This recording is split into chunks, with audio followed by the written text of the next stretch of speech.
I used to think I struggled with depression and anxiety. I now just take omega-3s and a B complex and a probiotic. These are my supporting arguments for why I don't think you're depressed. You're probably nutrient deficient and wellness deprived. 94% of Americans aren't getting enough vitamin D. 88% lack in vitamin E, 52% lack in magnesium, and 44% in calcium. And these are all the nutrients involved, not all of them, but all of these nutrients are involved in mood, energy, and immune response.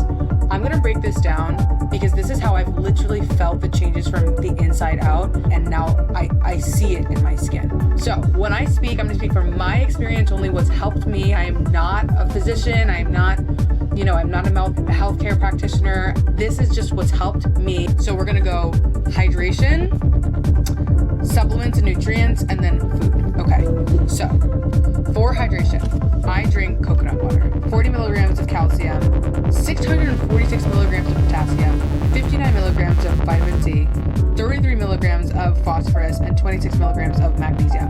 Why is it incredible that it has 646 milligrams of potassium? Look, we're gonna do some cell bio, okay? We're gonna go back to the hydration, but we're gonna go a little bit into nutrient and supplement absorption right now, by way of cell bio. Okay, so potassium essentially is a mineral that, along with chloride and sodium, create a gradient across the phospholipid bilayer of your cell by way of osmosis, gets the nutrients from the supplements that you take and the food that you eat from the outside of the cell into the interior of the cell, the inside of the cell, okay? If you don't have these minerals to transport these nutrients into the cell, they're just gonna float outside the cell. They're not gonna have a place to go, okay? Which is why when you take supplements, you don't feel anything happening. That's where that's coming from. So, coconut water helps me do that. If you don't like coconut water, if you can't get over the taste, Vita Coco has saved my life, okay? But if you can't get over the taste, I would recommend adding a pinch of salt to your water.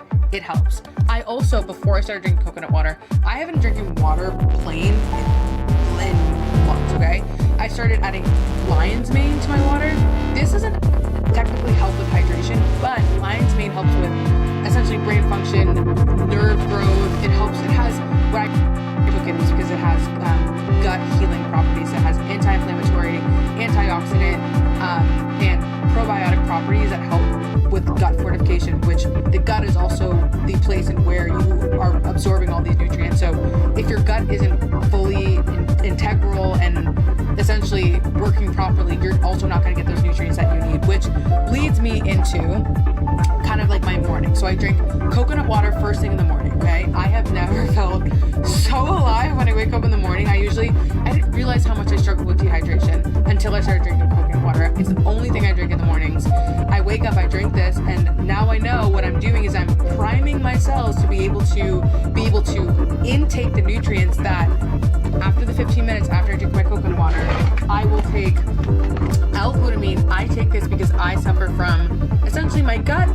being compromised in a way, and having had issues of my gut leaking bad things into my bloodstream and like it getting everywhere. So L-glutamine, essentially the ingredients in this help fortify the gut lining, okay? After I take my L-glutamine, I also take slippery elm, which is a mucosal ingredient that essentially lines the gut, okay? I let those settle for a bit because I need my gut to be as structurally integral as it can for the food that I'm eating that day or anything. After like 5 minutes, I'll take my probiotic. This is a scorebiotic, which essentially means that it can survive this acidity in the stomach and actually get to the large intestine, where it can help give those good bacteria to the detoxification process in your large intestine, okay? So that's how I start my morning. I have struggled with my gut since I was a kid.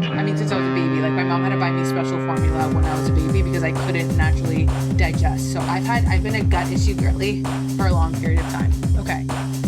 So that's how I start my mornings. Then I have this little thing where I bought these 2 packs of supplement holders from Amazon, and what I'll do is the white ones for the morning, the black ones for the night, or the afternoon, nighttime, and I'll just like go by every day by way of like, I'll take these, the white ones in the morning right after food. So I'll do that, supplement coconut water thing in the morning, eat my food, and then I'll have these with either breakfast or lunch, and then I'll do these at night. That's helped me track also when my body prefers certain supplements as opposed to when it prefers different kinds of supplements. Your body does prefer certain things at certain times in the day, so that's something I also keep in mind.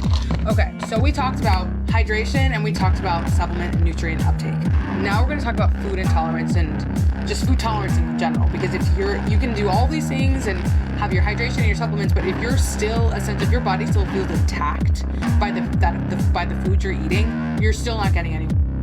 Will feel attacked. Like if you're essentially experiencing an inflammatory response, that is an immune response. That is your body attempting to heal itself, meaning that all your body is act right now. White blood cells are rushing to the scene to heal you. Okay, so if you're getting it's an inflammatory response from the food that you're taking, you need to do a food tolerance test. I'm going to tell a story about like food intolerance test I've ever done. I need to go back to this guy. Essentially what he did. So he started doing a chiropractic alignment, okay? And after he did that alignment, he tested the strength of my thigh by pushing against my outer calf and seeing if I could push a hand with my leg, okay? If I couldn't push against his hand, which I couldn't for the first few times, he would again, adjust me again. At the point where both of my legs could properly push against his hand, he started the food intolerance test, which I have never seen done this way before. He had these small little vials of the basic integral property of different pork, meat, eggs, just any kind of food with that you can name, okay? And then he had a magnet. And he put the vial at the top of my head on the table, and then he put the magnet on top of it. And then after he did that, he went to go do the test. If I could push against his leg with the vial on top of my head, that essentially means that I'm not food intolerant to that, and it helps my body. But if the vial on top of my head to be able to push against his arm, his hand essentially, that's what indicated to him that property, that ingredient in that vial with whatever, I think for me it was like corn and gluten a bit. That means that the property of that ingredient, of that food, does not support my body and my body isn't strengthened by it. It's like the best and most effective food intolerance test I've ever taken, and I find the name of it. I'll put it here because that's like the best one I've done. But I hope this has helped. I can definitely break down more of my supplements if you guys want to see all what I take, but I do think that everybody's body is different. One place that we're all the same is your hydration. So yeah, hope this helped.